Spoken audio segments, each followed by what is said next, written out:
Session where we are seeing consolidation in the frontliners, the mid-caps underperforming at this point in time. And on a week-to-date basis, at current reckoning, it seems as though the mid-caps will continue to underperform. At current reckoning, we're sitting with the cut of around 1.3% on a week-to-date basis. Nifty down around 1%. But we do have the WPI data for the month of July on your screen at 2.04%. We have Latha in the studio to take us through the key highlights there. Latha. Thanks for that. The WPI headline inflation actually has come in a little lower than our poll. Our poll was 2.1. It's come in at 2.04. And it's also lower than the WPI, the wholesale price index that came in last month for June, which was 3.36. Now, just a word about the background. All of last year, up until November, the WPI was negative. It was negative because a year ago it was very high because of the Ukraine war. With so many, everything from iron ore to edible oils shooting up, that made it negative. Now we are normalizing. And as we normalize, you are getting a small positive number. This will continue for some time. After that, we can see a sharper rise, perhaps, as we go towards the end of the year. But the 2.04 is still a good number because it's lower than the poll and lower than the June WPI. But the details, some of them are looking a little disturbing, with potatoes, onions, and such other inflation numbers still coming in a little higher. Let me get to the expert immediately. We have joined by Aditi Nayar, the chief economist at ICRA. Aditi, what have you made of the overall number? You think the WPI inflation will now start a slowing? I mean, it won't rise because of what? Chinese disinflation and such other factors? Thanks, Latha. So today's number is a tad below our expectation as well. We had penciled in 2.1%, as you just said, for your poll. And the reason for the month-on-month deceleration is primarily the base effect related to food prices, just as we had discussed for the CPI.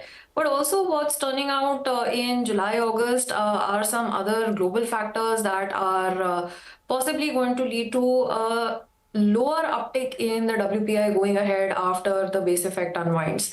So we've had crude oil prices softening, we've had commodity prices softening over the last couple of weeks, although the INR has depreciated relative to the USD. So we'll have to see how these factors play out over the next couple of months. As of now, we were looking at the WPI averaging just a little over 3% for the full year. And rising, post the base effect normalization to a range of 4 to 5% in some of the months, particularly in Q4. But Aditi, the bigger thing I wanted to ask you is, are we going to undershoot the Reserve Bank's forecast even on CPI? The CPI number for July also came in at, 4.54. The expectation was that it would, 3.54. The expectation was it will come closer to 3.7. And now the food index is up just about 2.7 on the month. If you compare July food inflation, it is 3. I'm now looking at WPI at 3.5% compared to 8.6 in the month of June. Manufacturing products index month on month is down 0.1%. So, fuel, manufacturing, food, all three are down month on month. And the CPI also undershot. Are we headed for a lower than expected CPI for the full year as well? For Q2, we think so, but not necessarily for the full year for the CPI as compared to the RBI and the MPC's forecast. So we do think that Q2, there will be at least a 20 basis points undershoot as compared to the MPC's latest estimate. But for the full year, we're still around 4.5%. The disaggregated trends for food prices are actually quite mixed in this month when we look at the data that we have on the high-frequency food prices. And overall, vegetables, of course, tend to be highly volatile. So we'll have to see how those settle down. And monsoon is now above normal.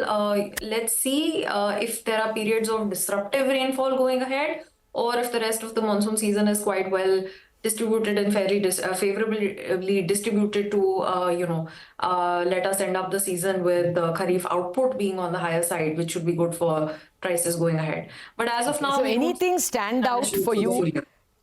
Anything stand out for you in terms of EBITDA margins of corporates because of the falling manufacturing index?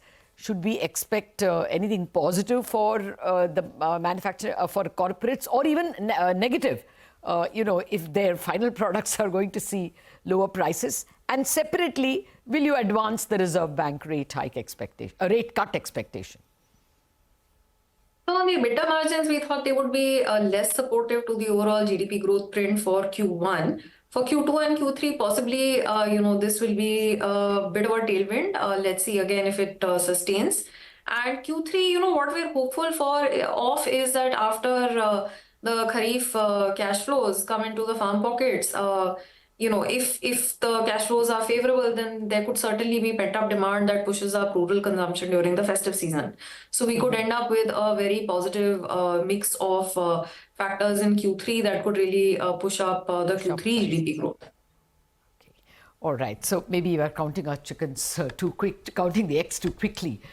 Thanks a lot, Aditi Nayar, for joining us. The basic message is, like the CPI, the WPI, Wholesale Price Index, is also a little lower than what the market is expecting, and very importantly, much lower than what was June inflation in both in food, fuel, and in manufacturing products, which is an important input when we analyze corporate EBITDA and EBITDA margins in coming quarters. Okay, all right. So maybe a positive lagged effect is what we could expect, Latha, from that. Thanks very much for joining in and taking us through that. We'll take a short break, but up next we'll be talking to the management of Aurobindo Pharma on their Q1 FY24 numbers. Stay tuned.